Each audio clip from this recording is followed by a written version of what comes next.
Hello, welcome to my channel. Today we're going to look into the disappearance of Keith Reinhard. This will be the second video because I wanted to read the investigation reports. And he went missing from Silver Plume, Colorado. He was 49 years old. August 7th, 1988. And he went missing just a week after Tom Young's body was found. Tom Young had disappeared from, I believe, Silver Plume a year before, and his body was found with his body of his dog, and they both had a gunshot wound to the head, and they were covered with a green tarp to hide the bodies, and it was ruled a suicide. And Keith Reinhard had been writing about Tom Young's disappearance, and a week after they found Tom Young's body, Keith Reinhard went missing. And there was only a little over 100 people that lived in this small town, I believe. So it's pretty interesting. He was planning on moving there, or he was thinking about moving there from Illinois. He had rented the same building that Tom Young had rented, and Tom Young had a bookstore in it, and he was trying to open an antique shop. I think it would have been smarter to open a bookstore maybe because, you've got a small town, there's not a lot of people there. I don't think that many people is going to buy antiques, but maybe buying books and trading books, they might do a lot of reading, right? I don't know. You might make more money. I don't know. So they did this search. They went searching the mountains for him and they didn't find any sign of him. And one person died when they crashed a small plane. You can pause this and read it if you want to. But I've already done one video on it. And I did want to mention that there was a skull found in the same county in 2007 of a white Caucasian male estimated to be 35 to 45 years old. And he was 49. So I wondered if it could be him. It might be somebody else, but I don't know. It's the same county, so there's that possibility. And then when you go to the dark side of the mountain at darksidedoc.com, they talk about a documentary film, which I would love to watch, and I probably will see. And they show pictures of the area. They talk about other things that happened in the area. And I read this over in my other video. They talk about Tom Young and his dog, and covered with a green tarp, right? Crazy. Anyway, it's so interesting. And it talks about him. He was a journalist and a writer, sports writer, I guess. So he began writing a novel based on Tom's story. So that's interesting. And so I haven't seen the documentary, and then they have a timeline.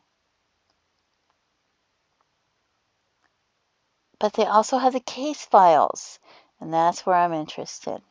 So I wanted to read the case files, and I thought, oh, I'll share it with you while I'm reading it, right? So Keith Reinhard, Silver Plume, Colorado. You can see all this date of birth, September 10th, 1938. Wearing dark red, black plaid shirt, blue jeans. Request to get the above information. I'm going to skim through it a little bit. Was going to check the Waldorf area for Reinhardt. Alpine Rescue is also searching the area of additional as 0100 hours. Alpine Rescue is still searching. Okay. And then page 2. On August 9th, 1988, I proceeded to Silver Plume to assist the Alpine Rescue Team at the sheriff's request. At 0825, I met with the team, which was in the process of searching for Keith Reinhard of Algonquin, Illinois, date of birth September 10, 1938. After some brief searching on my part, I returned to Mission Base to assist there for the next 6 days. My primary function was to assist Alpine in any way I could, in addition to making arrangements for supplies, getting publicity for the Salvation Army when they needed it, making housing arrangements, providing transportation for air crews, and participating in air searches, I was able to spot for ground crews the area where Tom Young's body was found. This brings us to the investigation phase of this search. Prior to Keith Reinhard, Tom Young had occupied the shop next to KPS Cafe. Tom Young disappeared in early September 1987. 1 week prior to Reinhardt's disappearance, Tom Young's body was discovered by elk hunters about 2.5 miles north of Silver Plume. Tom Young's death was ruled a suicide. The common denominator between Young and Reinhardt is the owner of KP's Cafe, Ted Parker, date of birth 4/10/46. Parker knew and had rented the shop to both men. My interview started with him. Parker gave me the following information on Reinhardt. Reinhardt was a longtime friend of his. He had been coming out to visit Parker for the last 12 years and had always loved the mountains. This year, Reinhardt took a leave of absence from Paddock Publication of Arlington Heights, Illinois, where he was employed as a sports writer. The leave started in mid-June and was supposed to end in mid-September. Reinhardt always liked to visit, and on this trip was trying to set up a permanent move. There were two problems during this visit, though. The shop that he set up had very little money or income, and he was starting to realize that moving to Silver Plume might not work out. Secondly, his wife of 2 years, Carolyn, was upset by the long-term separation. She cried when she talked with Keith by phone, and Keith was a little down after these calls. However, Carolyn was due to arrive in a couple of days for a visit, and Keith looked forward to this. On the day of his disappearance, Keith was looking to hike up Pendleton Mountain. Parker estimated that it was 2.5 miles to the Tower of Pendleton and described the climb as being very physical with no path, loose rock, and heavy vegetation. Parker and Reinhardt had climbed it before, with Reinhardt falling short of the top, and Keith was found hanging onto a tree. Not being a physical person, he descended the steep hill with great difficulty. Reinhardt was last seen in a t-shirt, red and black white flannel shirt, jeans, and old tennis shoes by Parker at about 1600 hours. That's 4 p.m. On August 7th. Parker did not consider it realistic to expect to make the round trip to Pendleton that late in the afternoon. The most that he thought Reinhardt might have with him was a can of pop. When I mentioned that I had a cousin who was a sports writer who would try something like that, the conversation turned to Keith's impracticality at times. According to Parker, Reinhardt didn't tend to be realistic or practical. When he came to Colorado on his visit, Reinhardt had visions of setting up a business and living off the local economy. As the summer went on and receipts remained low, Reinhardt became disappointed but ever optimistic. He got a personal computer and started writing stories with the apparent intent to supplement his income by being a novelist. One subject of interest to Reinhardt was the Tom Young story. While they were only acquaintances, Reinhardt was interested in Tom's demise and expressed an interest in tracing Tom's last steps. So you would think that he would go to where Tom's body was found, right?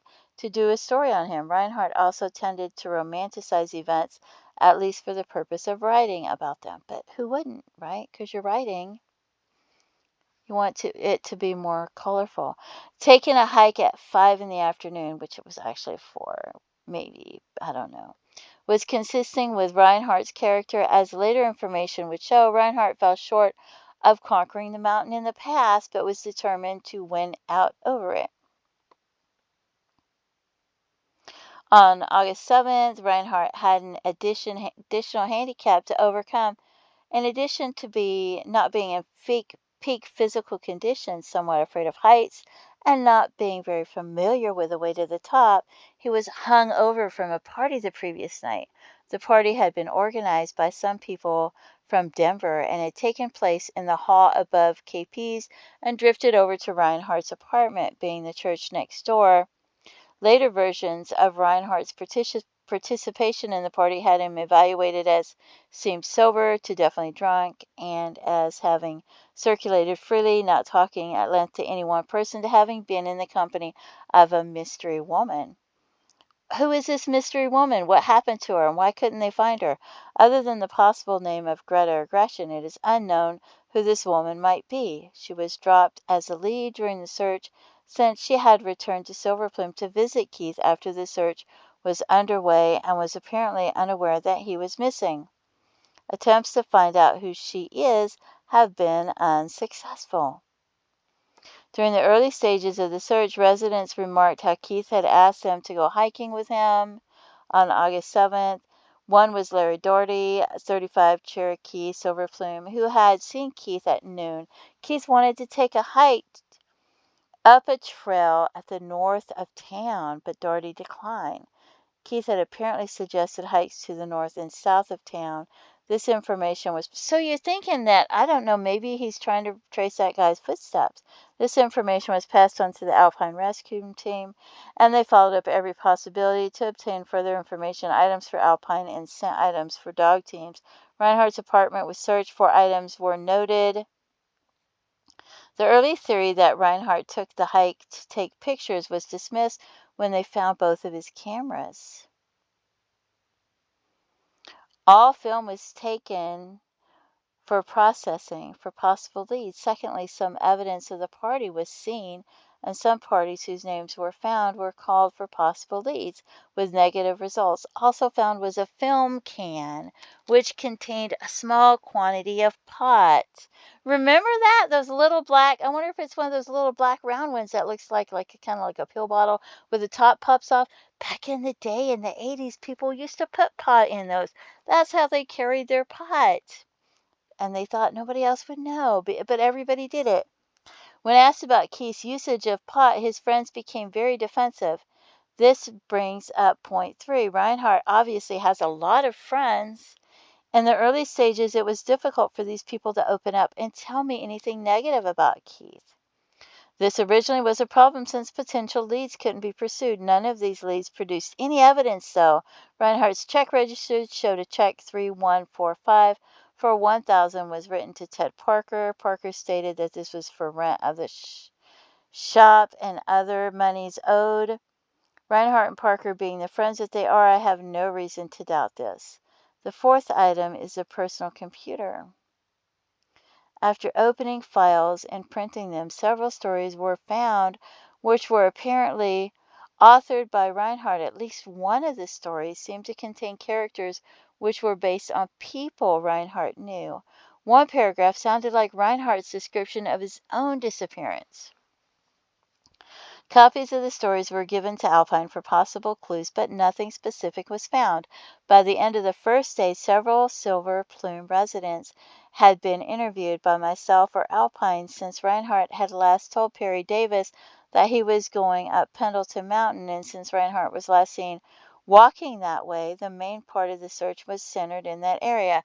During the rest of the week, the search would also cover the mountains to the north of Silver Plume and the area where Tom Young's body was found. At 21:30 hours, August 9th, I was called to the office to talk to a psychic named Judy, who was called from Illinois. During my first conversation with Judy, she seemed to think that Tom Reinhardt was headed toward the area where Tom Young's body was found. At least, yeah, and you think that would be the place he would be interested in. At least this was the interpretation I got from her description of the area. In subsequent conversations, I realized she was describing the area around Pavilion Point. She described an area 1.2 miles from Alpine Base Camp and later told the dispatcher on duty at the time that she should go out the front door and look to the right over 1 mile. Look to the right 1 mile. She further described Pavilion Point, past and present, rather accurately. So accurate, in fact, that a lot of search time, both from the air and by ground teams, was spent in the area. It was also one of only 2 areas where dogs got any scent. So the dogs got a scent in one of two areas, and that was one of them. My wife and I also searched that area for several hours on August 14th. After seeing how well the area had been flagged by ground teams, so I would have to doubt that Reinhard is in that area. Regarding this search, one thing should be noted: the mountains around Georgetown and Silver Plume are heavily rock marked, with everything from small holes to large mine shafts. And to this, the heavy vegetation and rugged terrain, and any search can only be partially effective at best. One Alpine member looked at the hills south of Silver Plume and said 200 people, 2 weeks. That may have been a conservative estimate of what it would have taken to search that hill, as it was a superhuman effort was put into the search, but other than one possible footprint and a couple of dogs finding a scent, nothing was found that would show Reinhard was there. One searcher from California said it was by far the most difficult search he had been on, and another estimated that 12% of the mountain may have been covered. Even the dogs ended up with bandaged paws and had to be lifted into vehicles as low as a van. One ground searcher was almost lost to altitude sickness, and the biggest human tragedy occurred on Friday. On that day, August 12th, pilot Captain Terry Leedens was killed in the crash of his Cessna 182 while he and his observer Dan Drobny were searching the area around Waldorf, approximately 3.5 miles south of Silver Plume. I wonder if they saw something, but I don't know. I wonder if he was looking at something when he crashed, or Drobny was seriously injured in the crash. Medical crews were flown in, and Drobny evacuated by a Chinook helicopter from Fort Carson, which was assisting with the search. Carolyn Reinhardt arrived as planned on Thursday, August 11th. Her first public appearance was on August 12th to offer condolences to the families of Leedens and Drobny, other than a letter from her husband which reconfirmed his determination to climb that mountain. She couldn't offer any leads. On Sunday, August 13th, the search was called off. There were no leads, no sign of Reinhardt, and resources were depleted. People from 28 organized teams had exhausted themselves. The Salvation Army had fed them all week with $15,000 in food and services. A total of 8,364 person-hours were spent. The initial estimates and reported value of services totaled over $326,000. Assistance was provided by everyone from the garage across the street to Reinhardt's paper in Illinois. All this, and there has never been a single piece of physical evidence as to where Keith Reinhardt went. The processing of several rolls of Reinhardt's film didn't provide any clues. Pictures of a second mystery woman turned out to be his daughter, whom he had visited in California a month before. Other pictures showed a variety of subjects without any focus on any particular place. Family and friends called everyone they knew, but no one seen him. What ifs and hypotheticals were explored by Frank Hogan of Westport. No leads were produced, although several possibilities were explored in our conversations. Some in Silver Plume scanned the hillside watching for birds, which might lead to a body, but none were seen. After one of the largest searches in Colorado history, and after hundreds of questions being asked by dozens of people, the big question still remains. As Sheriff Cahill put it, we would restart the search immediately if any new leads came in.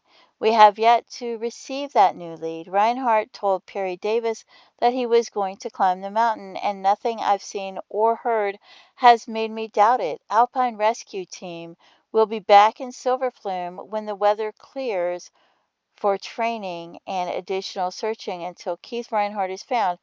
However, nothing can be ruled out.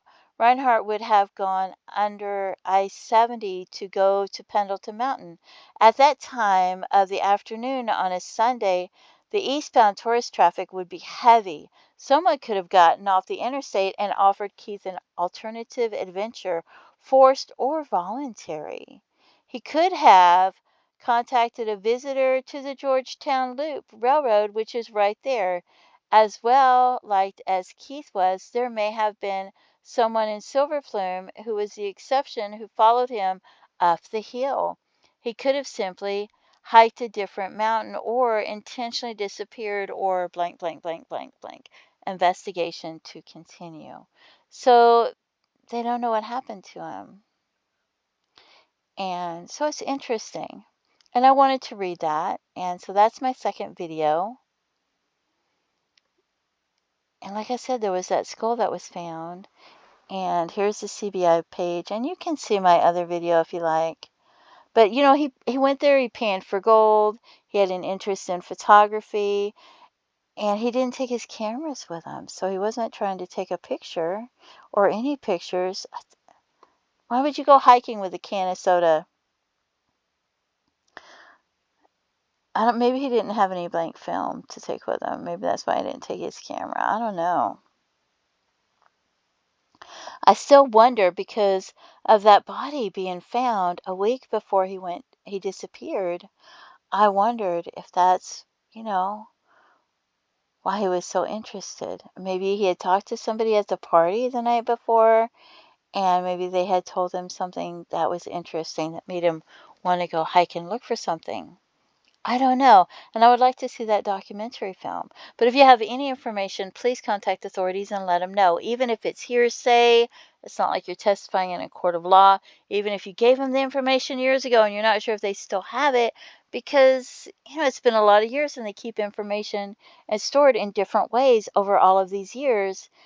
And so you want to make sure they still have that information. Don't forget to pray for his family and his loved ones who haven't even been able to scatter his ashes. And feel free to leave comments and have a blessed day. Bye bye.